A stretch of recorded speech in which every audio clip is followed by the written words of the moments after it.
ছোট ছোট ঘটনাও যে মানুষের জীবনকে বদলে দিতে পারে, আশা ভোসলে তার জ্বলন্ত উদাহরণ। এই কোকিলকণ্ঠী প্রয়াত হয়েছেন কদিন আগে। তার জীবনের ঘটে যাওয়া এক মজার ঘটনা শেয়ার করব আজ আপনাদের সাথে। প্রায় বছর 15 পূর্বে জনপ্রিয় হিন্দি গান চুরা লিয়া জো এর রেকর্ড শুরু হয় স্টুডিওতে। যখনই গান গাওয়া শুরু হলো, আশা ভোসলে আবিষ্কার করলেন মিউজিকের মধ্যে বড় একটা গ্যাপ আছে, কিন্তু অন্য কেউ বিষয়টা ধরে উঠতে পারছিল না। আশা ভোসলে তখন গান ছেড়ে 2 হাতে 2টি কাচের গ্লাস নিলেন এবং হালকা আঘাত করে চমৎকার এক মিউজিক তৈরি করেন। পরবর্তীতে গ্লাসের দ্বারা তৈরি সেই মিউজিকের মাধ্যমে রেকর্ড হয় আশা ভোসলের সেই কালজয়ী গান। শুধু হিন্দি নয়, বাংলা, তামিল, মালায়ালাম সহ একাধিক ভাষায় আশা ভোসলে হাজার হাজার কালজয়ী গান উপহার দিয়েছেন।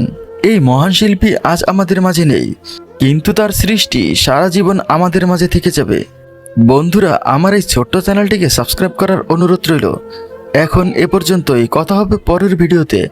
ভালো থাকবেন সবাই, ধন্যবাদ।